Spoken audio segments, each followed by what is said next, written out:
Perhatian, video ini dapat mengakibatkan rasa penasaran tingkat tinggi, kepo berkepanjangan, dan stres karena nggak sabaran.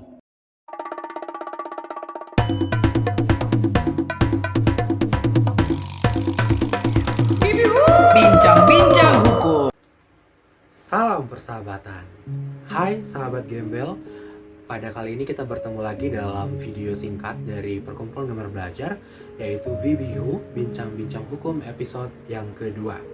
Pada episode kali ini kita akan membahas mengenai hukum acara perdata.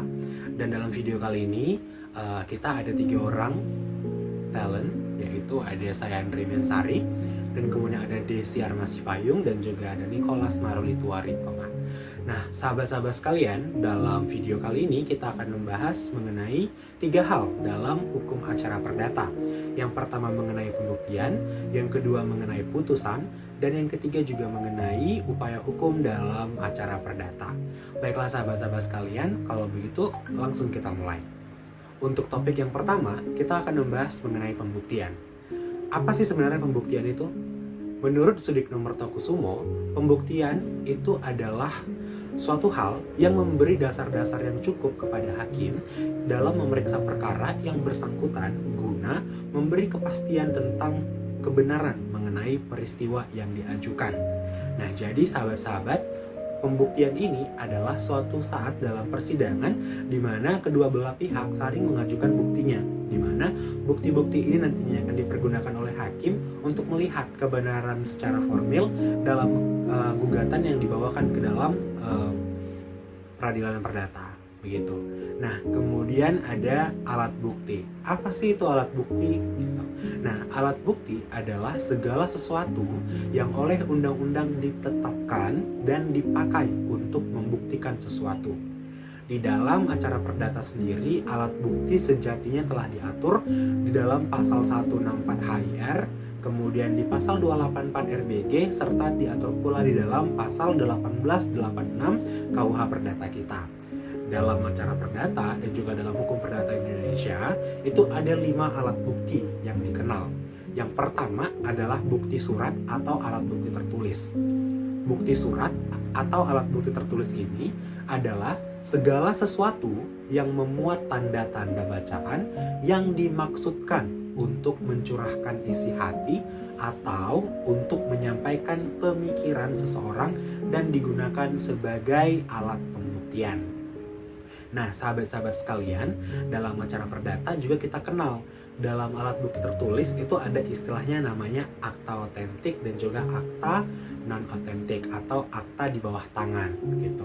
Nah, akta otentik ini adalah akta yang bentuknya ditentukan oleh undang-undang dan dibuat oleh atau di hadapan pegawai-pegawai umum yang berwenang untuk membuat akta tersebut.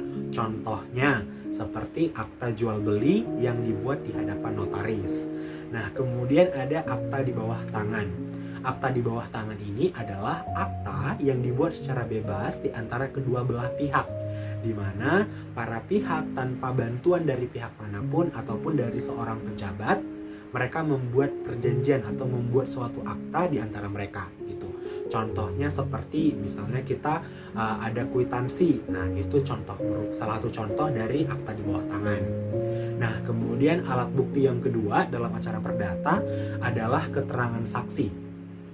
Alat bukti keterangan saksi ini diatur dalam pasal 139 hingga 152, kemudian diatur juga dalam pasal 168 hingga 172 HIR, dan juga ada di dalam pasal 1895 serta 1902 sampai 1912 KUH Perdata.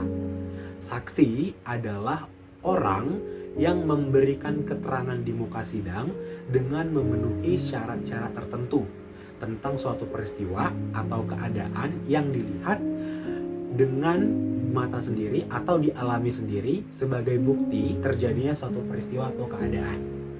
Nah, kemudian alat bukti yang ketiga adalah persangkaan.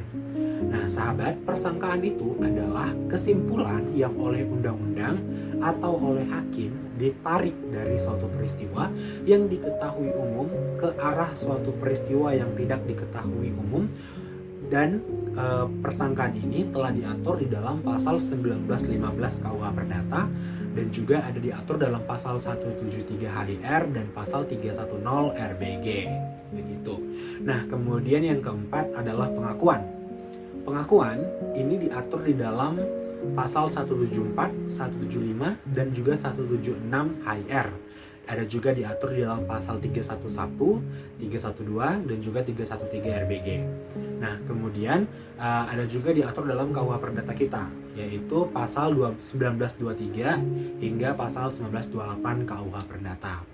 Nah, menurut Apit loh, pengakuan itu adalah keterangan sepihak dari salah satu pihak dalam suatu perkara di mana ia mengakui apa yang dikemukakan oleh pihak lawan atau sebagian dari apa yang diakui oleh pihak lawan atau apa yang dikemukakan oleh pihak lawan. Nah, kemudian yang terakhir, yang kelima adalah sumpah. Sumpah pada umumnya adalah suatu pernyataan yang khidmat yang diberikan atau diucapkan pada memberi janji atau keterangan dengan pengingat akan sifat maha kuasa dari Tuhan dan percaya bahwa siapa yang memberikan keterangan atau janji yang tidak benar akan dihukum olehnya. Nah, jadi sahabat-sahabat, sumpah pada hakikatnya merupakan tindakan religius yang dilakukan di hadapan dan juga dilakukan di muka peradilan. Begitu sahabat-sahabat sekalian. Perkenalkan, nama saya Nicholas Tonga dari G19. Saya merupakan talent ketiga dalam konten review kita pada kali ini, dan saya merupakan materi tentang upaya hukum dalam beracara perdata. Saya mengucapkan terima kasih untuk Kominfo, kumpulan gemar belajar yang telah mempercayai saya untuk menjadi talent, dan juga saya berterima kasih untuk sahabat-sahabat semua yang telah menonton konten kali ini sampai pada saat ini, atau sampai pada materi ini. Semoga sahabat sekalian tidak men-skip, supaya ilmu yang sahabat-sahabat semua dapatkan tidak juga skip-skip, sama seperti video yang jika Anda nonton skip-skip.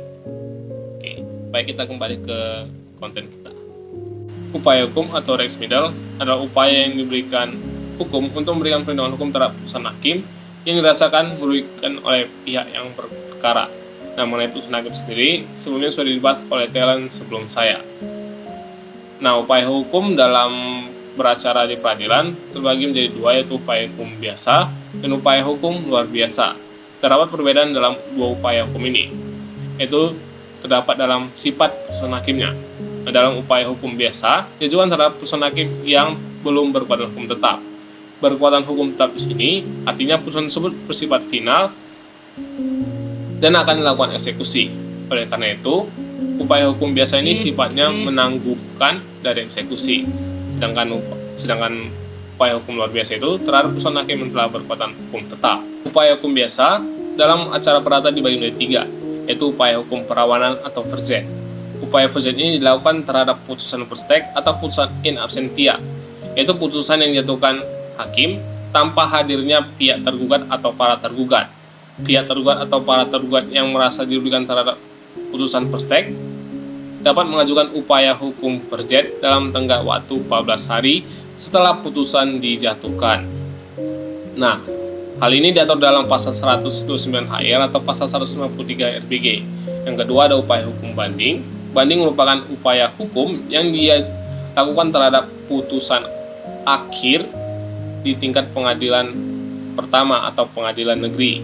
Nah, pihak yang mengajukan upaya hukum ini dapat mengajukan permohonan banding di pengadilan tinggi di wilayah domisili pengadilan negeri dengan tenggat waktu 14 hari setelah putusan dijatuhkan. Pihak yang mengajukan upaya hukum ini dapat memberikan memori banding. Nah, memori banding sini tidak bersifat wajib, karena pada dasarnya upaya hukum banding sendiri adalah hak dari pihak yang merasa dirugikan untuk meminta pengadilan tinggi meninjau atau mengkaji ulang putusan yang dikeluarkan oleh pengadilan tingkat pertama. Nah, upaya hukum ini diatur dalam Undang-Undang Nomor 20 Tahun 1947 tentang peradilan banding atau peradilan ulangan di Pulau Jawa dan Madura yang menggantikan pasal 199 sampai 205 HIR. Yang ketiga ada upaya hukum kasasi. Kasasi merupakan upaya hukum pembatalan atas penetapan pengadilan yang dilakukan di tingkat pengadilan terakhir atau pengadilan tinggi. Putusan yang diajukan dalam upaya hukum ini adalah putusan banding di tingkat pengadilan pertama atau PN dengan tenggat waktu selama 14 hari setelah putusan banding tersebut dijatuhkan. Nah, upaya hukum ini diajukan ke Mahkamah Agung.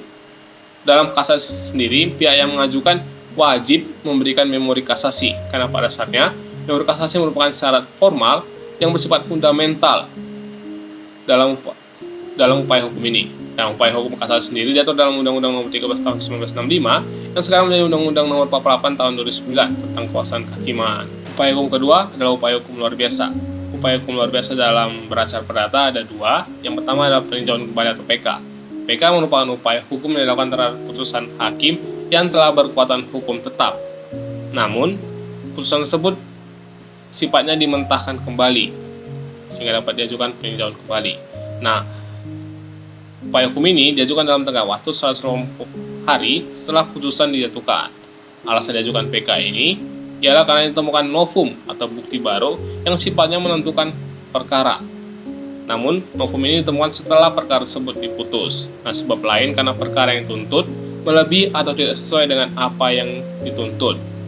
Dan terakhir, karena faktor kehilapan dari seorang hakim, maka diajukan peninjauan kembali. Nah, diatur dalam Undang-Undang Nomor 14 Tahun 1985 yang sekarang menjadi Undang-Undang Nomor 5 Tahun 2004 tentang Mahkamah Agung. Yang kedua ada perlawanan pihak ketiga atau dead first.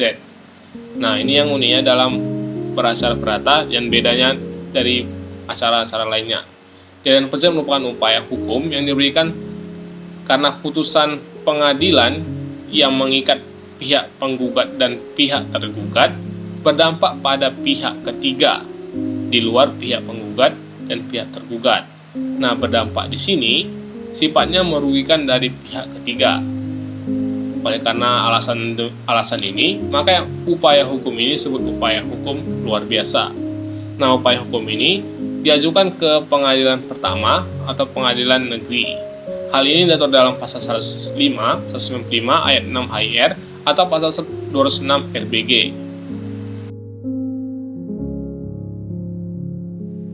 Oke sahabat-sahabat, kita masuk ke pengertian putusan.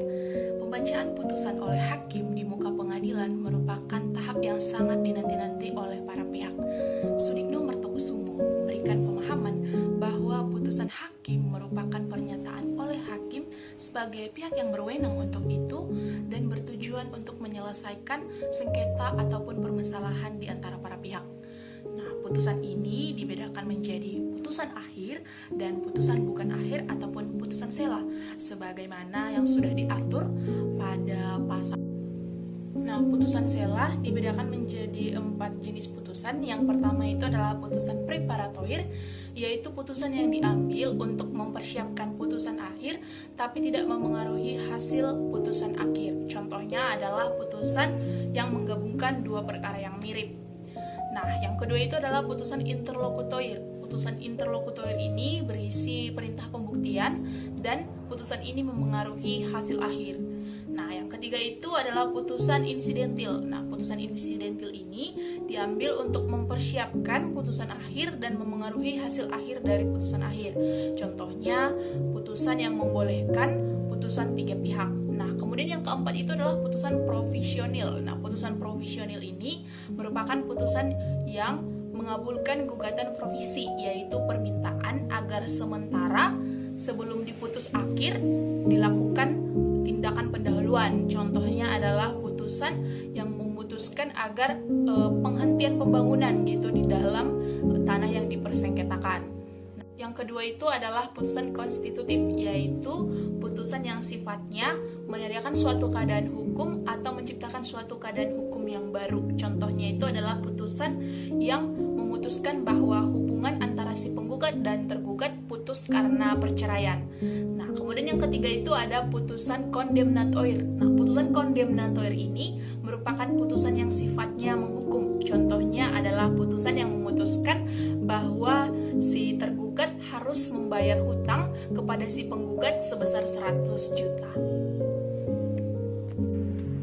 Nah, baiklah sahabat, demikian pemaparan kita pada episode Bibihu kali ini. Semoga pembelajaran mengenai hukum acara perdata dan juga beberapa materi yang sudah kita paparkan begitu ya. Semoga dapat memberikan ilmu dan juga semakin menambah wawasan sahabat-sahabat sekalian. Terus saksikan video-video konten dari kita khususnya Bibihu dan mungkin akan dilanjutkan oleh sahabat-sahabat gembel lainnya. Terima kasih dan salam persahabatan.